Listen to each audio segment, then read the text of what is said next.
Hello everyone, తోటకూరతోటి ఎప్పుడు కూరలే కాకుండా రైస్ని కూడా చేసుకోవచ్చు. చాలా ఈజీగా సింపుల్ వేలో చేసి చూపిస్తాను, చూసేయండి. వీడియో నచ్చితే తప్పకుండా లైక్ చేసి సబ్స్క్రైబ్ చేయండి. ముందుగా లోతుగా ఉన్న ఒక కళాయిని తీసుకోవాలి. దాంట్లోకి 1 టేబుల్ స్పూన్ వరకు ఆయిల్ని తీసుకొని దాల్చిన చెక్క, లవంగము, యాలుక్కాయ ఇక్కడ స్పైసీనెస్కి తగ్గట్టుగా లిమిటెడ్గా వేసుకోవాలి. ఇవి ఇలా వేయించడం వల్ల మంచి అరోమా, మంచి టేస్ట్ అనేది యాడ్ అవుతుంది. కారానికి తగ్గట్లుగా 6 నుంచి 7 పచ్చిమిర్చిని తీసుకోవాలి. అలాగే మంచిగా కడిగి పెట్టేసుకున్న తోటకూర, కొత్తిమీర, పుదీనా ఇక్కడ కొత్తిమీర, పుదీనా, తోటకూర అనేవి 3 కూడా సమపాళల్లో తీసుకున్నాను నేను. మీకు కావాలంటే కనుక కొత్తిమీర, పుదీనా అనేది ఆప్షనల్, ఉట్టి తోటకూరను కూడా వేసుకొని చేసుకోవచ్చు. కొంచెం సాల్ట్ని అడ్జస్ట్ చేసుకొని వేసుకొని, అంటే కొంచెం మగ్గేంత వరకు మూత పెట్టేసుకొని ఒక 10 మినిట్స్ వరకు కూడా మగ్గించుకోవాలి. 10 నిమిషాల తరువాత మూత తీసి చూస్తే మొత్తం అంతా కూడా మగ్గిపోతాయి. వీటిని మిక్సీ జార్లో తీసుకొని ఫైన్ పేస్ట్ లాగా చేసుకొని పక్కన పెట్టేసుకోవాలి.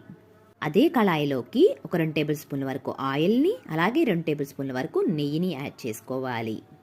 ఇప్పుడు సన్నగా కట్ చేసుకొని పెట్టుకున్న ఆనియన్ని వేసుకోవాలి. ఈ విధంగా సన్నగా స్లైసెస్ కట్ చేయడం వల్ల దోరగా వేగిపోతాయి తొందరగా. సో అవి వేగిన తర్వాత 1 టేబుల్ స్పూన్ వరకు అల్లం వెల్లుల్లి పేస్ట్ని వేసుకొని పచ్చివాసన పోయేంత వరకు వేయించుకోవాలి.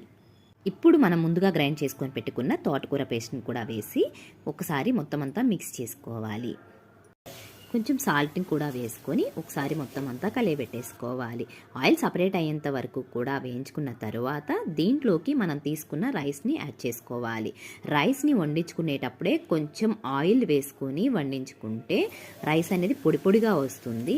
ఆ రైస్ని ఇక్కడ నేను 3 కప్పుల వరకు రైస్ని తీసుకున్నాను. 3 కప్పుల రైస్కి కాను 1 కట్ట వరకు కూడా తోటకూర అనేది పట్టిందనమాట. 1/2 కట్ట వరకు కొత్తిమీర, 1/2 కట్ట వరకు పుదీనా. సో ఇప్పుడు ఇదంతా వేసి మళ్ళీ ధనియాల పొడిని కూడా వేసుకొని ఒకసారి మొత్తం అంతా కూడా మిక్స్ చేసుకోవాలి. టేస్టీగా ఉండే తోటకూర రైస్ అనేది రెడీ అయిపోయింది. ఈ వీడియో కనుక మీకు నచ్చినట్లయితే కనుక తప్పకుండా కామెంట్ చేయండి. అలాగే వీడియో ఎలా ఉంది ఏంటి అనేది నాకు లైక్ రూపంలో తెలియజేయండి. Thank you so much for watching. Hello everyone, తోటకూరతోటి ఎప్పుడు కూరలే కాకుండా రైస్ని కూడా చేసుకోవచ్చు. చాలా ఈజీగా సింపుల్ వేలో చేసి చూపిస్తాను, చూసేయండి. వీడియో నచ్చితే తప్పకుండా లైక్ చేసి సబ్స్క్రైబ్ చేయండి.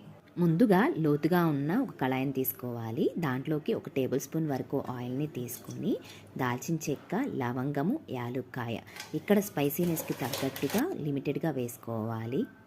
ఇవి ఇలా వేయించడం వల్ల మంచి అరోమా, మంచి టేస్ట్ అనేది యాడ్ అవుతుంది. కారానికి తగ్గట్లుగా 6 నుంచి 7 పచ్చిమిర్చిని తీసుకోవాలి. అలాగే మంచిగా కడిగి పెట్టేసుకున్న తోటకూర, కొత్తిమీర, పుదీనా